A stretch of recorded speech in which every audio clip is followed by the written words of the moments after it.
test is in 4 parts. Part 1, Part 2, Part 3, and Part 4. Now look at Part 1.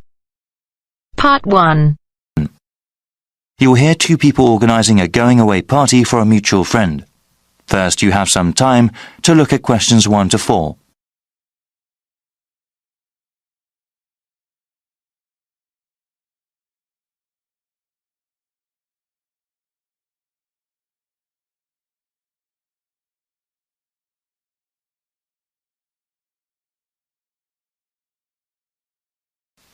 Now we shall begin. You should answer the questions as you listen, because you will not hear the recording a second time. Listen carefully and answer questions 1 to 4. Hey Bruce, looks like we got some planning to do for Albert's going away party, right? There are certainly some things we have to talk about now. Yeah, that's better than doing everything at the last minute. Okay, so I can write some notes as we talk. Sure thing. So, when should we have the party? He goes to Thailand on the 26th of August. Okay, let's have it on the 24th then. Yes, let me see. That's a Friday. That'd be perfect. Now, where should we have it? At a bar or a club? You know, I think he would like something really intimate, nothing too loud. A restaurant would be good. Maybe the Apple Tree Grill? Great place, sounds good. Okay, now we have to think about who to invite. Well, his best friend from college. Sure. And his cousins? Right. Oh yes, his co-workers. Yeah, okay, his co-workers and his boss. Any other people? How about his yoga classmates? He does love yoga, but that might be too many people. I suppose so. I can email and text message the invitations. When should I send them? We should send them out soon, but not too early. How about the 16th of August then? Well, why not give it a few more days? The 13th? All right, I think that's a good time too. Before you hear the rest of the conversation, you have some time to look at questions 5 to 10.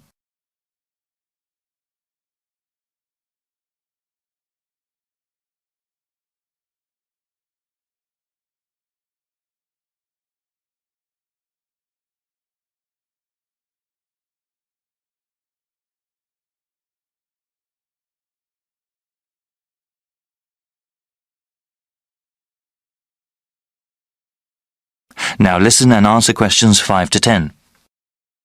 Okay now, we have to think of a gift. Should we all get one? No, I was thinking we could all give money for the party and the gift. You know, something really nice. Yeah, that'd be better than getting him little things individually. I can ask for the money. Thanks for doing that. How much should we ask for? I think we should ask for maybe $15 each. Is that too much? No, not at all. He's going away for 2 years. That would give us about $150. That's a good amount. Yeah, well, I'm thinking we could get him something practical. Yes, especially since he's going abroad. Something he could use, something that's also portable. We could get him an article of clothing, perhaps, or maybe even a pair of shoes. Shoes are nice, but they might wear out easily, especially where he's going. Maybe a book light? A what? Yeah, he loves to read, and a book light would be very convenient when he travels. Okay, that's one good gift idea.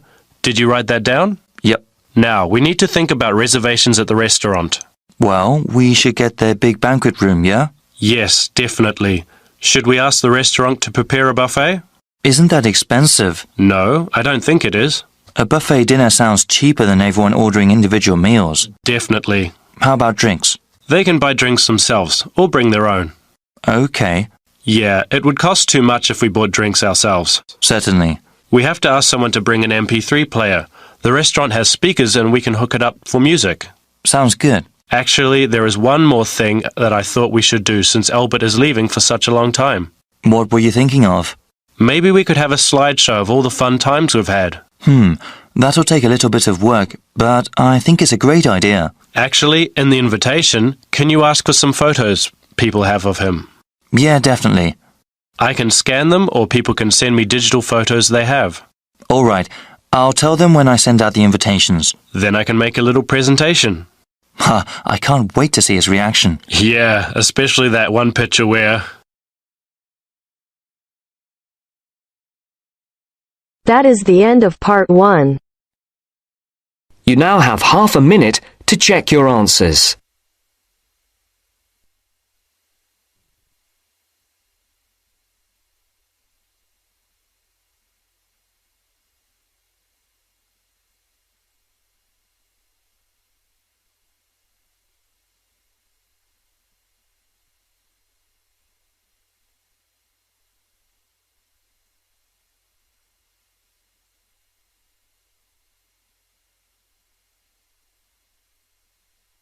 Now turns to part 2.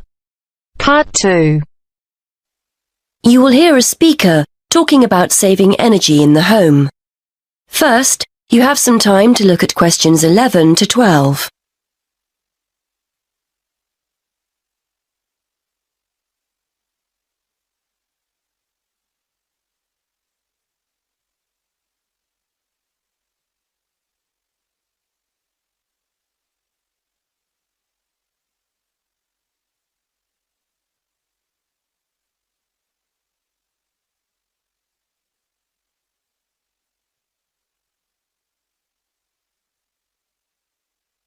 Now listen and answer questions 11 to 12.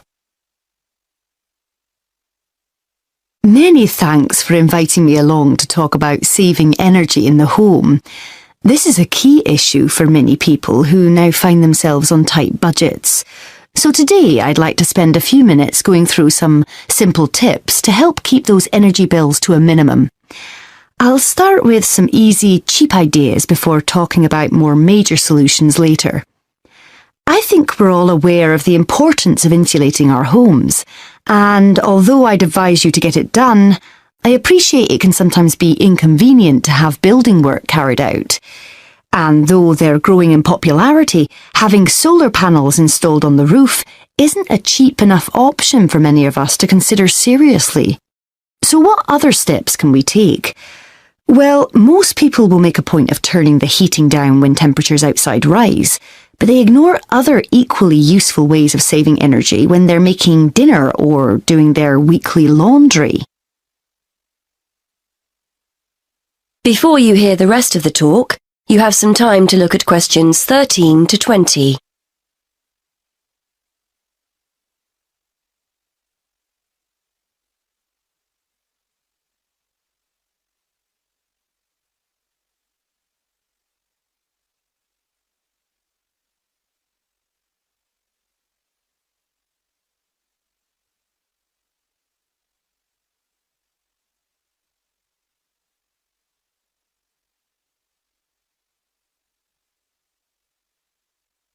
Now listen and answer questions 13 to 20.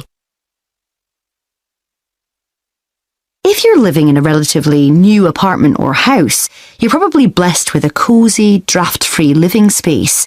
But for those of us in older properties, the chances are there are gaps all over the place where cold air is getting in. Walk around your home and place the back of your hand around window frames.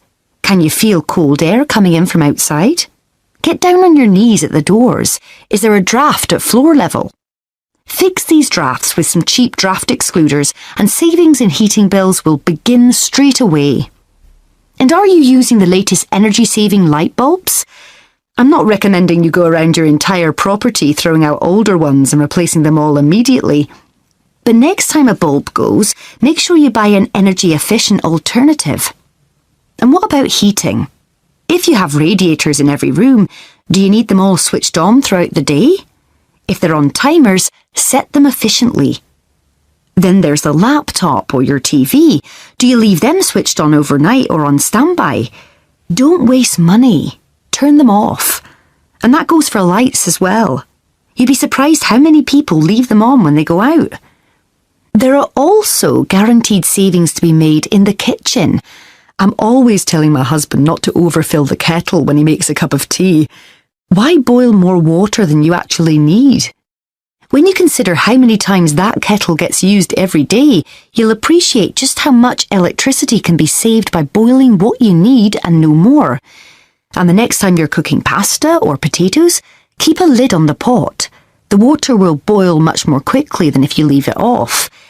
And if you've bought yourself a pressure cooker or steamer and it's sitting in the cupboard never being used, get it out. They're much more efficient than pots and pans. Now, the refrigerator and freezer. If the fridge is next to the cooker, it's having to work harder to stay cold. But as I'm giving cheap, easy solutions here, a kitchen redesign might be out of the question. Still, there are other energy-saving steps you can take. Keep an eye on the temperature control. We often forget to turn it down in the colder winter months when a high setting is unnecessary. Also, remember to defrost the freezer frequently and try not to overfill it, as this isn't the most efficient way of using it. The washing machine is another potential money saver. A lot of people wash at 40 degrees Celsius, but it's often okay to drop the temperature down to 30 degrees Celsius with similar results. And remember to either wash full loads or select the half load program. Again, a surprising number of people forget to do this. And is it really necessary to dry your clothes in a tumble dryer? If you have a garden or a yard, hang them outside. Or if you're drying them inside, get yourself a cheap clothes rail rather than hanging things over radiators, which robs you of valuable heat. Now, let's turn to some of the help our local council is offering to householders to save energy. That is the end of part 2. You now have half a minute to check your answers.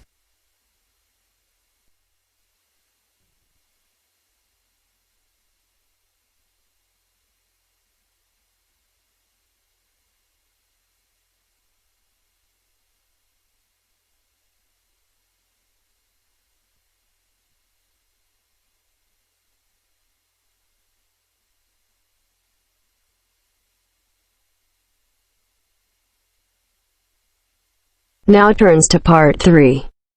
Part 3. You're going to hear an explanation of how a school chancellor will be chosen. The chairman is explaining the process to 2 students, Sarah and Arnold. First, you have some time to look at questions 21 to 25.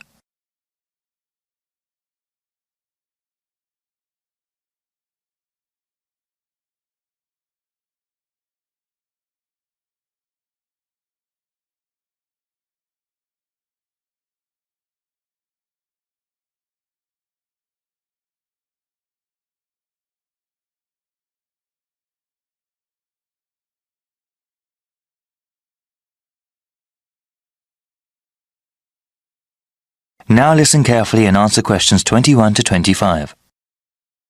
Good evening, everyone. I hope you've both taken a look at the documents given to you.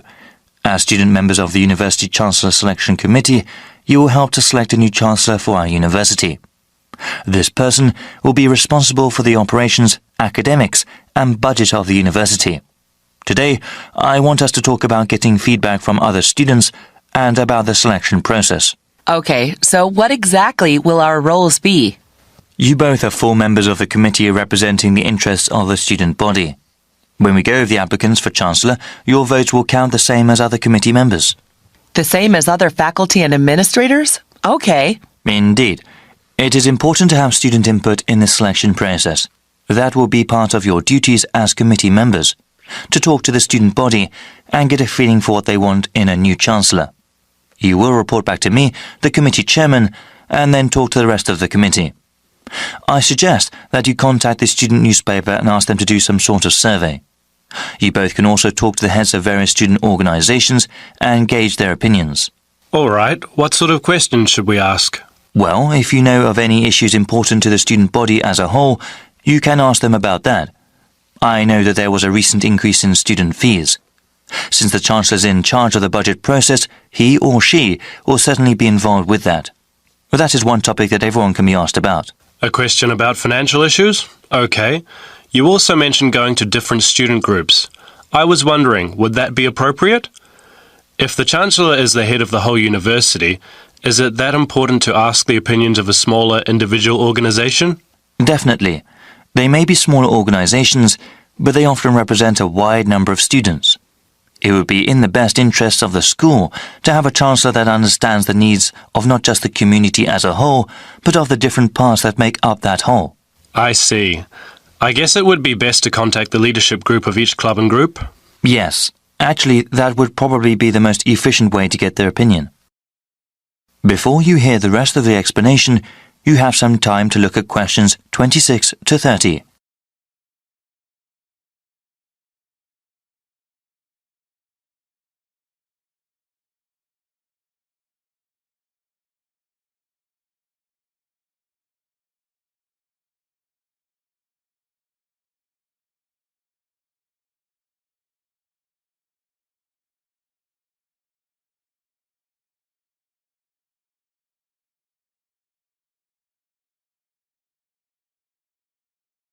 Now listen and answer questions 26 to 30.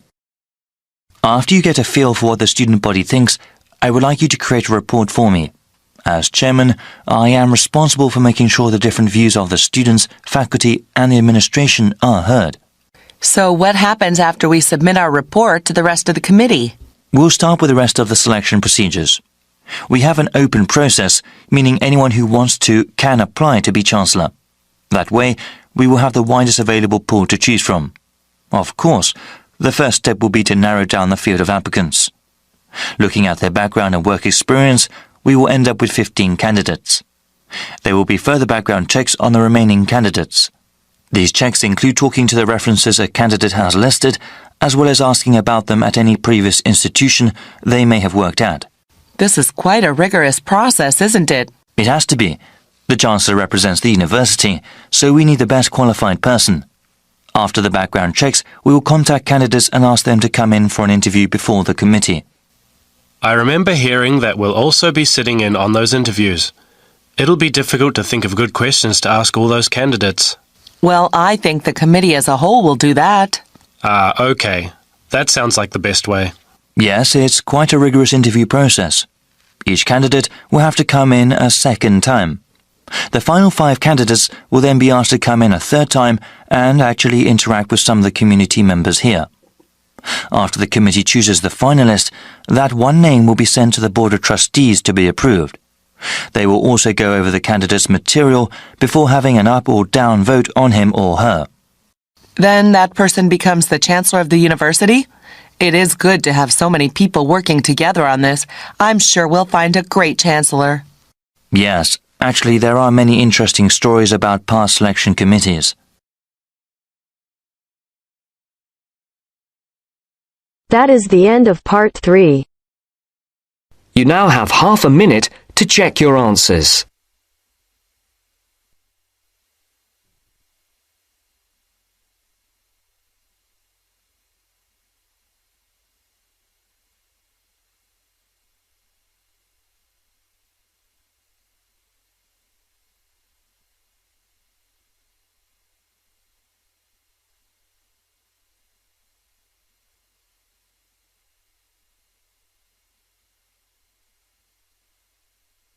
Now turns to part 4. Part 4. You are going to hear a lecturer giving a talk on a type of fundraising for business called crowdfunding. First, you have some time to look at questions 31 to 40.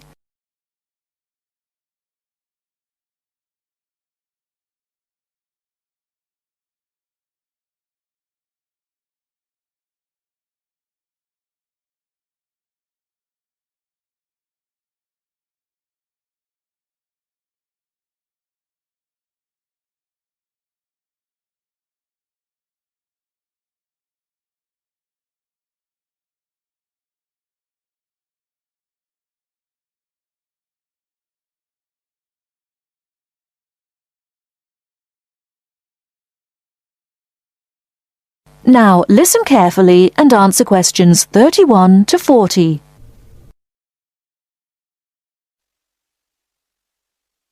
Good morning, everyone. Today, we're continuing our look at funding opportunities for small startup businesses. The emergence of social media has given companies the ability to connect with fans and potential customers directly. On the back of the growth in social media, a model of raising finance has emerged known as crowdfunding. This revolutionary way of raising finance began with micro-lending in the 90s. More recently, an equity-based model has emerged that allows people to invest directly in a new company. We're going to examine this in more detail later, but let's turn first to a third model, which I'll term a fan-based model. With this model of crowdfunding, individuals are encouraged to give an amount of money to support the launch of a project or initiative without the promise of any financial return. Instead, there's a reward for donating. This contrasts with the micro-lending model, which would require a return on investment, and the equity-based scheme, which may offer shares. Crowdfunding portals or websites allow the business concerned to present the initiative along with the financial target required.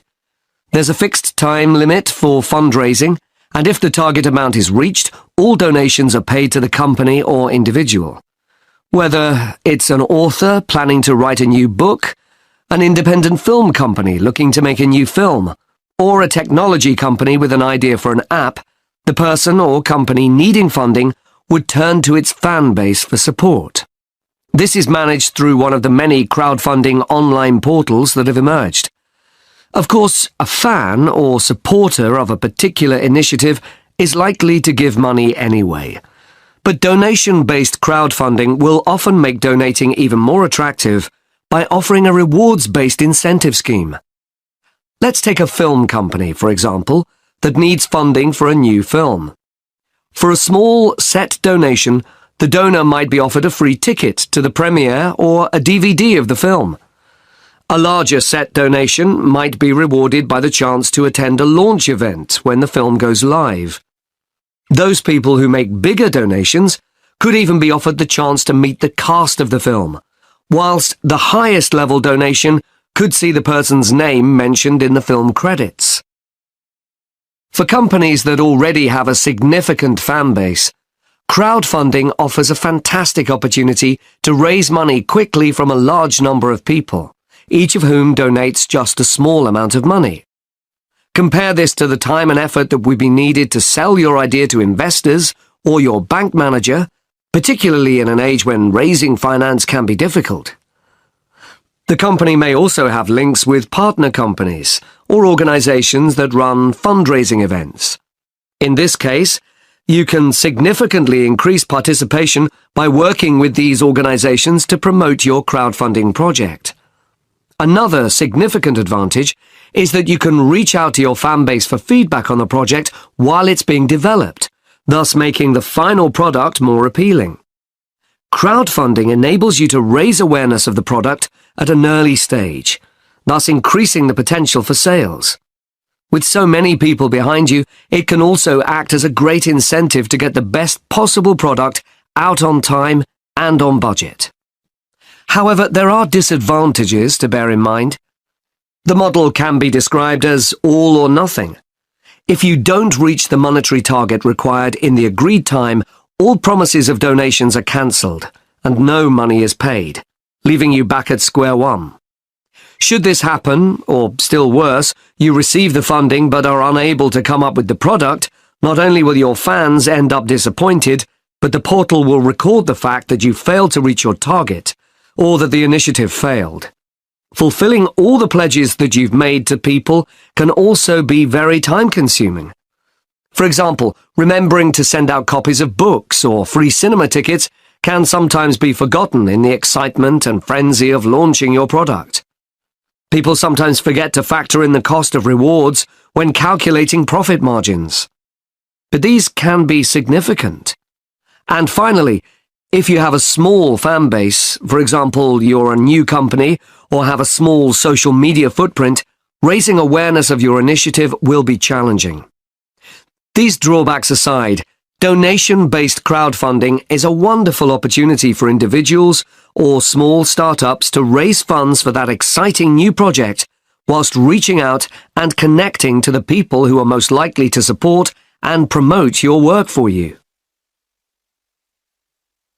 That is the end of part 4. You now have half a minute to check your answers.